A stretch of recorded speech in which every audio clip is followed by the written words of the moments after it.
Come here, just come walk forward. I can't. This is so dangerous. Stand right there. Look down that way. Cool, stay there. Open your eyes? No, not yet. Open. 3, 2, 1. Is that it? That's it. Kidding me. That's my PC. Holy shit.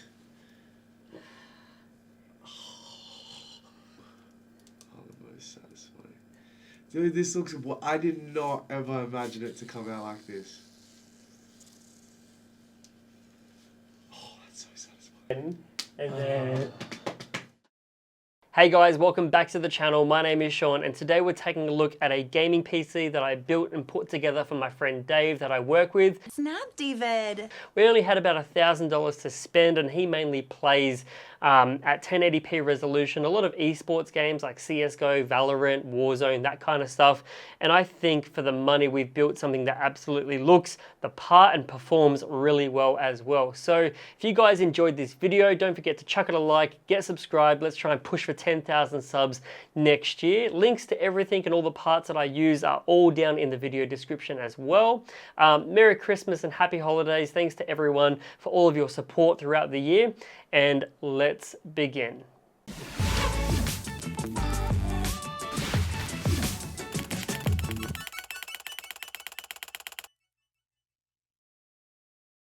Okay, so before I jump into the benchmarks and show you guys how this PC performs, I want to quickly tell you a quick story about this PC and how it all came about.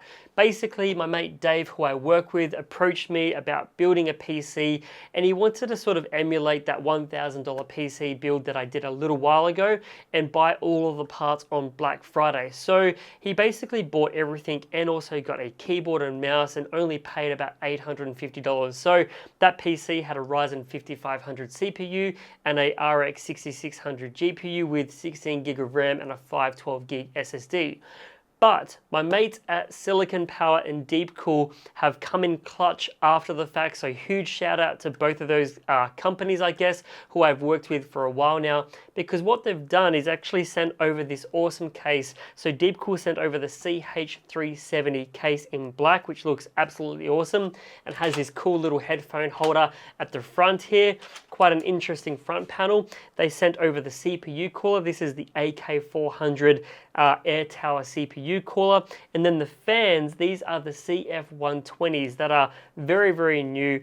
They come in a 3-pack. We actually filled it up with 8 CF120 fans, hooked it up with Aura Sync as well, so that way everything matches.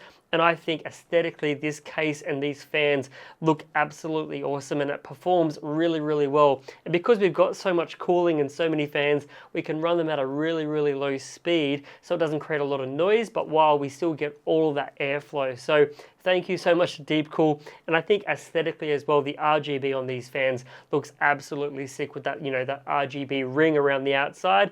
Everything looks quite diffused, not too many hot spots, and I think value for money is what Deepcool's all about, as well as, you know, delivering a product that looks and performs really, really well. Then Silicon Power has hooked us up with a 1TB Gen 4 SSD. It's the UD90. With that drive, we're getting like 4.5 gigabytes a second on the read, which is nuts. It's going to be plenty fast for a lot of the games that Dave plays. And then the RAM, they also hooked us up with 32 gigabytes at 3200 megahertz DDR4 memory. It's their Extreme kit, which I think only retails for about 160 bucks. So with the money that we saved on the case, the fans, the cooler, the RAM, the SSD, we actually upgraded the CPU from a Ryzen 5 5500 to a 5600X, which is still the same amount of cores and threads, but the base clock speed and boost clock speed going from the 5500 to the 5600X is a huge jump, as well as more cache and a better architecture CPU that just performs a lot better. And I mean, the graphic card is still the same, RX 6600, but if you look at, you know, some of the other videos on the internet, going from that Ryzen 5 5500 to 5600X gives us roughly about 30-40 extra frames per second in pretty much every single game that we play. And then going from 16 gigs of RAM to 32 gigs of RAM just means that Dave can multitask and play games and do whatever he wants, maybe even stream and record content later on down the track if he wants to get into it. And I think overall we've got an absolutely awesome looking PC. The motherboard is an Asus B550 Micro ATX motherboard, so we still have 4 DIMM slots. We've got 2 M.2 slots, one of them being a Gen 4 slot. So if you've got a Gen 4 drive like that Silicon Power one, you can benefit from that. We've got one available slot spare in case he wants to add more storage later on. And then the power supply. This PC is very, very efficient, only using about 100 watts for the graphic card and about 75 watts for the CPU. So we didn't have to go crazy. We've got a Thermaltake 450 watt, I think it is, TR2 power supply, so very, very cheap, very basic, but then we've kind of dressed it up a little bit by adding some of these custom cable extensions from a shop that I've been using for a while now on eBay, just to make it look a little bit more special. Now, in terms of building inside of this case, I have to say it was actually really, really simple and really easy. The front panel just pops off, the mesh on top comes off as well, so you can fit up to a 360mm rad in this case in the front if you wish, or a 240mm rad AIO in the top, but I think a total of 8 fans and an air cooler is probably what I would recommend in this case, which has a lot of room for airflow, but each to your own. If you want to put a water cooler in there, you can do it. If you want to do an air cooler like I've done and you're on a bit of a budget, that will also perform on this CPU really, really well. I think this CPU and an air cooler, I mean, we only maxed out on Prime 95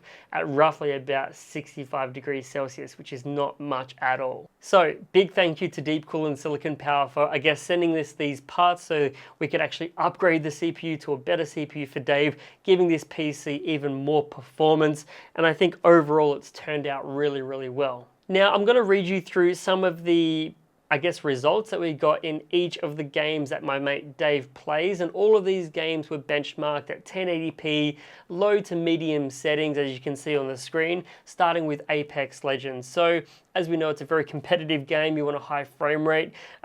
Average frame rate we got was 209 frames a second, which is just insane.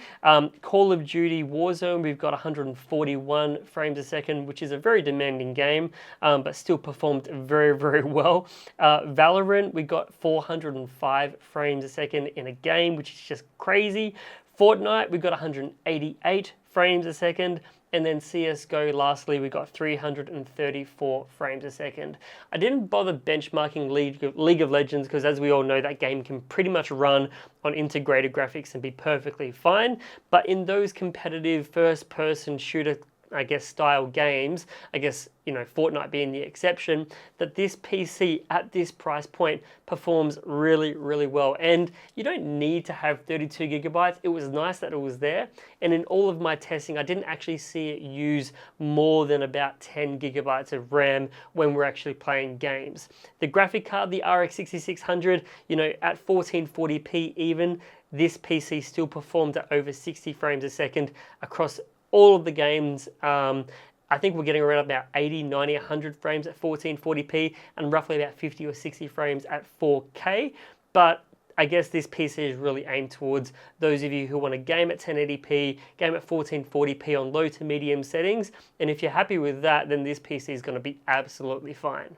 Now, some things that we had to add on as well was a Wi-Fi PCIe adapter, as the motherboard didn't have Wi-Fi, and Dave doesn't have a cable that he can run to get to the PC, so we had to add in that. It's not a super fast adapter. It can only do up to a 300 megabit transfer, but when you're playing games, it's going to be absolutely fine, or it should be, hopefully. We'll have to wait until we get to his house and actually test it out. And then keyboard and mouse. So for the mouse, he chose the Razer Viper Ultimate V2, which has got a little docking station so you can recharge really, really easy, which is very, very nice. And then for the keyboard, he actually chose one that I think he's been eyeing off for a little while. This is the Keychron K14, really sleek, minimal sort of, TKO style keyboard. You still got some arrow keys on there as well. So that's the keyboard and mouse that he went with.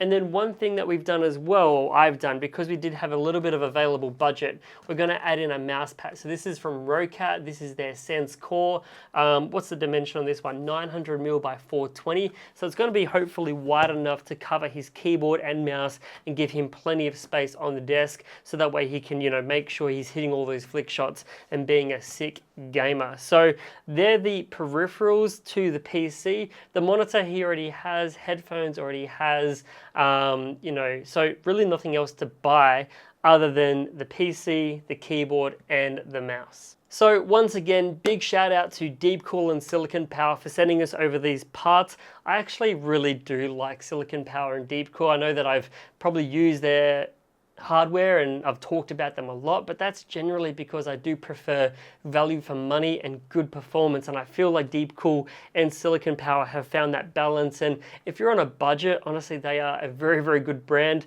I've got Silicon Power in my own personal system. I've used Deepcool in the past on my own personal systems. I'm still using a Deepcool AIO on my 5900X that performs really, really well. There'll be more to talk about with their coolers in 2023, I'm sure. But overall, really, really happy with this case, how it looks. Love the little headphone hanger. Love all the removable filters to clean everything. It's got a really interesting feature here as well, where if you click this in, you can see we've now got a bit of a different pattern on the front for aesthetics reasons. I think that's pretty cool. A couple USB 3s at the top, as well as your headphone microphone combo jack.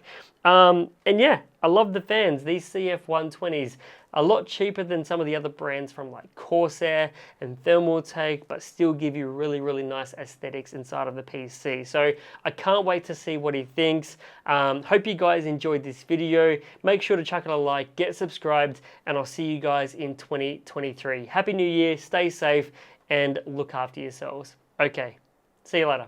Bye-bye. Cheers.